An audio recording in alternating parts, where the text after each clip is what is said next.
हाय student, बघा line हा chapter क्लासमध्ये बायनॉमियल डिस्ट्रीब्युशन चालू केलं होतं. त्यातले काही प्रॉब्लेम झालेत, काही राहिलेले आहेत. मग आता काही राहिलेले प्रॉब्लेम क्वेश्चन बँकमधले सॉल्व्ह करून एक्सप्लेन करेन. बघा काय क्लासमध्ये झाले सिमिलर, त्याच मेथडनी थोडासा चेंजेस आहे. A fair coin is tossed 8 times. Find the probability that it shows heads. त्या दोन कंडिशन सांगितलेत. First exactly 5 times and second at least once. काय बघा, एक फेअर कॉइन आहे, तो किती वेळेस टॉस केले? 8 टाइम्स. आणि त्यावेळेस कंडिशन सांगितली प्रॉबिलिटी दॅट शोज हेडसाठी, आणि दोन कंडिशन. आता त्यासाठी एक्स, पी आणि क्यू आणि एन हे आपल्याला माहीत पाहिजेत. ठीक आहे, तर बघा सोल्युशनमध्ये लेट एक्स काय असणार? नंबर ऑफ हेड्स, म्हणजे जे काय दिले probability that it shows head, म्हणजे एक्स काय झाला? Number of head. पी म्हणजे प्रॉबिलिटी ऑफ गेटिंग हेड. ठीक आहे, आता प्रॉबिलिटी काढायची आपल्याला. आता प्रॉबिलिटी एकच कॉइन जर टॉस केला आपण, तर त्याची सॅम्पल स्पेस काय मिळणार? S is equal to head किंवा tail. Total number of sample space N of S is equal to 2. मग आता डायरेक्ट कॅल्क्युलेशन करून सॉल्व्ह करायचं. इथं काही लिहित बसायचं नाही कसा काढलाय. मग पीची व्हॅल्यू काढायची. 1/2 कशी आली? Total number of sample space 2, आणि तिथे हेड किती येणार आहे? एकदाच हेड येणार, त्यामुळे 1/2 नंबर ऑफ सॅम्पल स्पेस कसं काढतात तुम्ही, म्हणजे प्रॉबिलिटी कशी काढणार? N of A divide by N of S. त्याच्यावरून P of A event probability काढण्याचा फॉर्म्युला, त्याच्यावरून पी काढला. पी आला 1/2. क्यू काढायचा. क्यू काढण्याचा formula 1 minus P is equal to 1 minus पीची value 1/2 is equal to cross multiplication करा. त्याच्यावर क्यूची व्हॅल्यू मी ती 1/2. नंतर given a fair coin is toss 8 times, म्हणजे एन दिलाय given. N is equal to मग काय मी व्हॅल्यू 8. नंतर X equals to binomial distribution N P. ह्या एक्स काय असणार? Random variable B binomial distribution N आणि पी. व्हॅल्यू पुटअप करूयात. X equals to B binomial distribution, एनची व्हॅल्यू 8, पीची व्हॅल्यू 1/2. नंतर जे काय डेफिनेशन आहे बायनॉमियल डिस्ट्रीब्युशनची ती लिहूया. The PMF of x is given by काय बघा, p of x is equal capital x is equal to small x is equal to p of x is equal to n C x, p raise to power x q raise to n minus x. पी म्हणजे success असणार आहे, क्यू म्हणजे failure. हे बघितलं आपण. N total number of. आता ते बघा, आता त्या व्हॅल्यू पुटअप करूया. पी ऑफ एक्स एनची व्हॅल्यू 8, सी एक्स क्यूची व्हॅल्यू 1/2 रेस्ट पॉवर एक्स क्यूची व्हॅल्यू 1/2 8 मायनस एक्स. तर पहिली कंडिशन सांगितली. एक्झाम्पल पहिलं काय? एक्झॅक्टली 5 टाइम्स, म्हणजे कंडिशन मिळेल फर्स्ट पी एक्झॅक्टली 5 हेड्स, म्हणजे P of x is equal to 5 exactly सांगितले, त्यामुळे कंडिशन काय असणार? X is equal to 5. मग आता एक्स इज इक्वल टू 5 मिळाले, या फॉर्म्युल्यामध्ये पुटअप करा. 8C5 1/2 रेस टू पॉवर एचची value 5 1/2 8 minus x 8 minus x म्हणजे 8 मायनस 5 ची व्हॅल्यू 5. ठीक आहे, ते कॅल्क्युलेशन कॉम्बिनेशनचा फॉर्म्युला वापरला. 8 factorial divide by 8 factorial 1/2 raise to power 5 8 minus 3 1 divide by 8 raise to power 3. ठीक आहे, नंतर 8 factorial first 8 minus 5 factorial into 5 factorial as it is.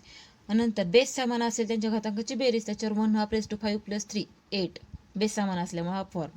ठीक आहे, मग आता सॉल्व्ह करूया. बघा काय मिळतोय? 8 फॅक्टोरियल 8 मायनस 3 3 फॅक्टोरियल 5 फॅक्टोरियल, नंतर 1/2 रेस टू पॉवर 8. 8 फॅक्टोरियल्स कसं लिहिता येतं? आता डिवाइड बाय 5 फॅक्टोरियल आणि 3 फॅक्टोरियल आहे, म्हणजे 5 फॅक्टोरियल इंटू 6 7 8 3 फॅक्टोरियल कसं 3 2 1 नंतर 5 factorial 5 get cancel 3 into 2 6 cancel 7 into 8 आणि 1/2 रेस टू पॉवर 8. त्याचं कॅल्क्युलेशन केलं 56 divide by 256 is equal to बघा कॅल्क्युलेशन करून मग व्हॅल्यू मिळाली 0.2187. केव्हा?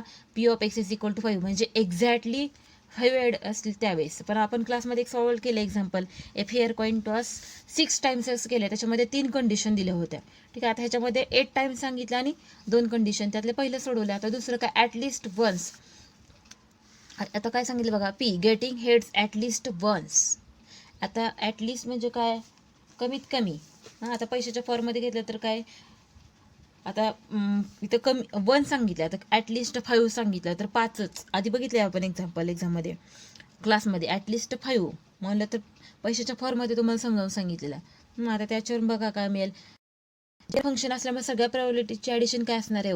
1. आता इथं काय? Getting heads at least once p of x greater than is equal to 1 म्हणजे 8 टाइम्स, म्हणजे आपल्याला काय 1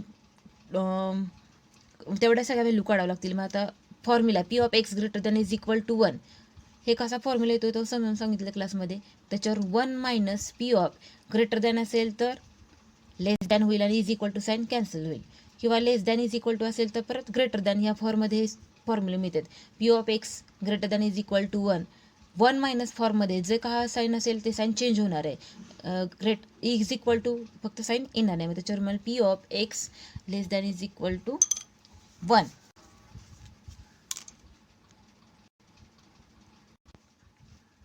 त्याच्यावर P of X less than is equal to 1.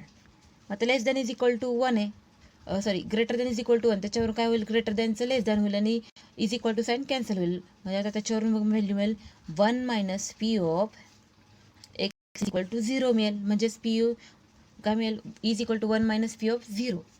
मग आता त्यासाठी P of 0 X is equal to 0 असलेला फॉर्म्युला वापरायचा. एक्सची व्हॅल्यू 0 ठेवून त्याच्यावरून 1 मायनस 8c एक्सची value 0 1/2 x raise to power म्हणजे एक्सचा पॉवर 0 1/2 8 मायनस 0. मग त्याच्यावर कॅल्क्युलेशन केलं तर 1 minus 8c 0 1/2 raise to power 0 असेल तर व्हॅल्यू 1 1/2 रेस टू 8 मायनस 0 8. मग त्याच्यावरून फॉर्म्युला कॉम्बिनेशनचा वापरला 8 factorial 8 minus 0 factorial into 0 factorial 0 फॅक्टोरियलची व्हॅल्यू 1 असते. हे 1/2 रेस टू पॉवर 8 कॅल्क्युलेशन करा. Minus 1 minus 8 factorial divide by 8 factorial into 0 फॅक्टोरियलची व्हॅल्यू 1.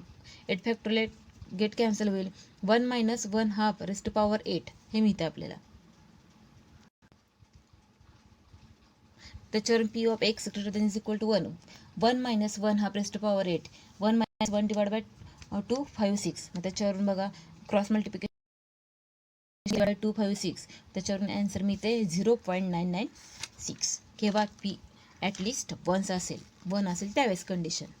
ठीक आहे. सेकंड एक्झाम्पल काय बघा, find the probability of guessing correctly at least 7 out of 10 answer in a true और फॉल्स ऑब्जेक्टिव्ह टेस्ट. आता काय प्रॉबिलिटी काढायची तुम्हाला गेस केलेलं काय, ॲटलिस्ट कंडिशन बघा करेक्टली असलेले ॲटलिस्ट 7 आउट ऑफ कितीपैकी 10 पैकी 7 आन्सर ट्रू किंवा कंडिशन म्हणजे ट्रू और फॉल्स ऑब्जेक्टिव्ह टेस्ट असेल त्यावेळेस. मग आता बघा सॉल्व करायचं. Let X is equal to number of true answers. नंतर P probability of true answer. मग आता काय ट्रू किंवा फॉल्स हे दोनच कंडिशन आहे, म्हणजे प्रोबॅबिलिटी सुद्धा सॅम्पल स्पेस सुद्धा टी एफच मिळेल. मग आता आन्सर म्हणजे आता ट्रूसाठी सांगितलंय, मग पी ऑफ 2 असल्यामुळे सॅम्पल स्पेस सुद्धा काय 2 आणि किती ट्रू सांगितले मग 1 एकदाच असणार आहे. त्यामुळे पी प्रोबॅबिलिटी काय मिळेल 1/2. क्यूची 1 minus P 1 minus 1/2 is equal to 1/2. किंवा एन इज इक्वल टू किती question total number of 7 out of म्हणजे 10 N is equal to 10 x equivalent to binomial distribution N P x equivalent to binomial यांची value 10 पीची value 1/2. Formula लिहिला मग binomial डिस्ट्रीब्युशनचा P of x is equal to small x N C x P rest to power x Q raised to power N minus X. नंतर P of X त्या फॉर्म्युलामध्ये value put up करूया. यांची value 10 C X 1/2 X 1/2 10 minus X. फक्त आता इथं काय x म्हणजे कंडिशन चेंज होणार आहे. एकच कंडिशन दिली काय बघा इथं, ॲटलिस्ट 7 आउट ऑफ 10 ती दिली. मग ती लिहूया P of at least 7 answer are correct. ठीक आहे. आता काय कमीत कमी 7 आन्सर बरोबर म्हणजे करेक्ट असणार आहेत, किंवा त्याचे जास्त असले तरी चालतील, पण त्याच्या आत आन्सर करेक्ट असलेले चालणार नाहीत. ठीक आहे. मग आता त्याच्यावरून P of x greater than is equal to 7 8 9 हे 10 इथपर्यंत पण आन्सर कशा असणार आहेत, करेक्ट असणार आहेत. ॲटलिस्ट सांगितल्यामुळं काय तो तिथपर्यंत त्याच्या आतले आन्सर करेक्ट असेल तर चालणार, त्याच्या जास्त असतील तरी चालतील. मग त्याच्यावर probability P of 7 P of 8 P of 9 P of 10 हे तुम्हाला सगळं कॅल्क्युलेशन करावं लागेल. मग आता बघा कॉम्बिनेशनच्या फॉर्म्युल्यामध्ये 10c7 1/2 raise to power 7 1/2 raise to power 10 minus 7 कुठला हा जो काय फॉर्म्युला आहे त्याच्यामध्ये व्हॅल्यू पुटअप केलेत. एक्स इज इक्वल टू 7 नंतर 8 असल्यानंतर 10c8 1/2 raise to power 8 1/2 10 minus 8 नंतर इक्वल टू 9 असेल त्यावेळेस 10c9 1/2 raise to power 9 1/2 10 raise to 10 minus 9 नंतर लास्ट 10 असेल त्यावेळेस 10c 10 1/2 रेस टू पॉवर याची value 10 1/2 10 minus first 10c7 1 raise to power 7 10 minus 7 3 नंतर या दोन व्हॅल्यू ॲज इट इज राहतील 10 मायनस 8 1/2 रेस टू पॉवर 2 नंतर प्लस 1/2 10 मायनस 9 1/2 पॉवर दोन व्हॅल्यू ॲज इट इज राहतील 10 मायनस 10 0 1/2 रेस टू पॉवर 0 असेल तर व्हॅल्यू 1 मिळते. ठीक आहे. बघा आता जर नीट बघितलं तर काय होतंय, आता या 4 स्टेप्स आहेत इथं मेन स्टेप.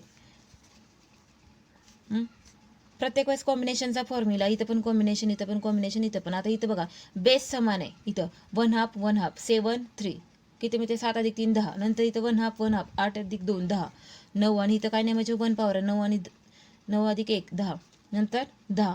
म्हणजे काय करता येईल आपल्याला, सगळीकडं बेस समान आहे. त्याची घातांकाची ॲडिशन केली तर 1/2 रेज टू पॉवर 10, इथं पण 1/2 raise to power 10 1/2 raise to power 10 आणि 1/2 रेज टू पॉवर 10 मिळते. म्हणजे आपल्याला ती पॉवर काय करता येईल, कॉमन काढता येईल. कॉमन काढल्यानंतर व्हॅल्यू ज्या का राहिल्या आहेत, एक फर्स्ट ही व्हॅल्यू, सेकंड थर्ड आणि फोर्थ या व्हॅल्यू राहिल्या आहेत त्या लिहून घेतल्या. म्हणजे आपल्याला ह्यासाठी कॉम्बिनेशनचा फॉर्म्युला, परत हा कॉम्बिनेशन, ह्यासाठी कॉम्बिनेशनचे फॉर्म्युले वापरावे लागतील.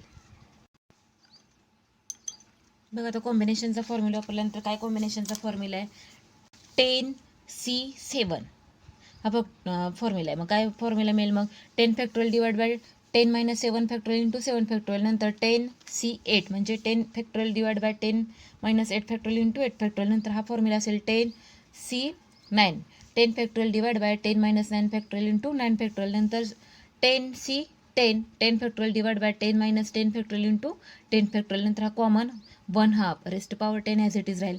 कॅल्क्युलेशन करा बघा, 10 factorial 10 - 7 3 factorial into 7 factorial. 10 factorial as it is divide by 10 - 8 2 factorial into 8 factorial. 10 factorial as it is divide by 10 - 9 1 factorial into 9 factorial plus 10 factorial as it is divide by 10 - 10 0 factorial into 10 factorial. हा 1/2 raise to power 10 as it is. बघा आता 10 factorial आहे divide by 7 factorial, म्हणजे ह्या 10 फॅक्टोरियलची फोड कशी करतील आपल्याला, 7 फॅक्टोरियल इंटू लिहिता येईल. मग 7 factorial into 8 9 10 divide by 3 factorial 3 2 1 into 7 factorial get cancel, 3 2 cancel होईल. त्याच्यावर 4 3 इंटू 10 राहील. 10 फॅक्टोरियल आहे डिवाइड बाय 8 फॅक्टोरियल, म्हणजे 8 फॅक्टोरियल पासून लिहिता येईल. 8 factorial into 9 10 divide by 1 2 into 8 factorial get cancel, 2 cancel, calculation होईल. 9 5 राहील. 10 factorial divide bye 9 factorial, 9 factorial पासून लिहिता येईल. 9 factorial into 10 divide by 1 factorial म्हणजे 1 इंटू 9 फॅक्टोरियल गेट कॅन्सल, 10 राहील. 10 फॅक्टोरियल डिवाइड बाय 0 फॅक्टोरियलची व्हॅल्यू 1 नंतर divide by 10 factorial 1/2 raise to power 10 हे कॉमन काढलेलं ॲज इट इज आहे. ठीक आहे. बघा आता काय होईल, 4 into 3 12 12 into 120 plus 9 into 5 45 10 plus cancel झाली value 10 factorial divide by 10 factorial 1 हे 1/2 raise to power 10 as it is राहील. या सगळ्याची ॲडिशन केलं तर मिळेल 176 divide by 2 raise to power 10 is equal to 176 divide by 2चा 10वा पॉवर 2चा 10वा घात म्हणजेच 1024 डिवाइड करा. डिवायडेशन करून तुम्हाला व्हॅल्यू मिळेल 0.1718. काय मिळेल, therefore the probability that at least 7 of out of, म्हणजे काय सांगितलं, ॲट लिस्ट 7 आउट ऑफ 10 10 पैकी 7ला काढायला सांगितलं आहे. Answer in true or false objective test are correct is 0.1718. केव्हा 10 पैकी 7 असेल त्यावेळेस. आणि आता एक तुम्ही सॉल्व करायचं आहे, P at least 9 answer are correct, म्हणजे 10 पैकी 9ला तुम्हाला सॉल्व करायचं आहे. हे तुम्ही करू शकताय. ठीक आहे. अजून एक पुढचं एक्झाम्पल आहे बघा. थर्ड एक्झाम्पल काय बघा, द क्वेश्चन बँकमधलेच विचारले, the probability that a certain type of component will survive check test is 0.5. Find the probability that 2 of the next 4. बघा आता कंडिशन दिले, 2 of the next 4 component will survive. परत बघा, the probability that a certain type of component will survive a check test काय दिले बघा 0.5. Find the probability that exactly 2 condition दिली आहे of the next 4 component will survive. बघा मग काय करता येईल, लेट एक्स काय करावं लागतं या टाईपमध्ये आपल्याला एक्स पी एन हे दिलेल्या एक्झाम्पल्सवरून काढावं लागते. मग बघा एक्स जे एक्झाम्पलमध्ये सिनर एक्स टेस्टेड कॉम्पोनंट सर्वाइव्ह, नंतर P probability that the component survive the check test, म्हणजे किती दिले बघा हे 0.5, म्हणजे पी इज इक्वल टू 0.5 म्हणजे कसं लिहित आहे 5 डिवाइड बाय 10 म्हणजेच 1/2. पी माहीत झाला त्याच्यावर 1 minus P is equal to 1 minus 1/2 is equal to 1/2. पीची व्हॅल्यू 1/2, क्यूची value 1/2. Given N is equal to काय एक्झॅक्टली 2 ऑफ द नेक्स्ट 4, म्हणजे total number of N is equal to value मिळाली 4. मग x equivalent to binomial distribution NP, x equivalent to binomial distribution 4 1/2. Probability EMF of x is given by binomial distributionचा formula P of x is equal to NCx P raised to x Q raised to N minus x. P of x is equal to N ची value 4 CX Q ची value 1 half raised to power x Q ची value minus x. काय condition सांगितली? एकच condition विचारली, exactly 2 of the next 4 म्हणजे 2 exactly 2. मग त्यातलं बघा काय, therefore P exactly 2 component survive म्हणजे P x is equal to 2 मिळालं म्हणजे x is equal to value 2 या फॉर्म्युल्यामध्ये पुटअप करा. P ऑफ 2 म्हणून लिहू शकतो 4C2 1 half raised to power 2 x ची व्हॅल्यू 2 1 हाफ 4 मायनस x या फॉर्म्युल्यामध्ये व्हॅल्यू पुटअप करायची, x ची व्हॅल्यू 2 म्हणजे 4 मायनस 2. कॅल्क्युलेशन बघा 4C2 1 half raised to power 2 4 minus 2 1 half raised to power 2. कॉम्बिनेशनचा फॉर्म्युला वापरला 4 factorial divide by 4 minus 2 factorial into 2 factorial. Base समान त्यांच्या घातांकाची बेरीज 1 half raised to power 4 4 factorial divide by 4 factorial divide by 4 minus 2 factorial into 2 factorial 1 half raised to power 4 4 factorial as it is divide by 4 minus 2 factorial into 2 factorial 1 half raised to power 4. आता काय करता येईल बघा 4 factorial कसं लिहिता येईल 2 factorial into 3 4 2 factorial म्हणजे 2 into 1 आणि 2 factorial get cancel 2 get cancel नंतर 1 half raised to power 4 3 into 2 6 divide by 2 raised to power 16 is equal to 3 divide by 8 is equal to value मिळते 0.375 किंवा एक्झॅक्टली 2 कॉम्पोनंट्स सर्व्हाइव्ह असेल त्यावेळेस. मग त्याच्यावरून जेव्हा विचारलं ते लिहूया the probability has exactly 2 of the 4 tested component survive is 0.375.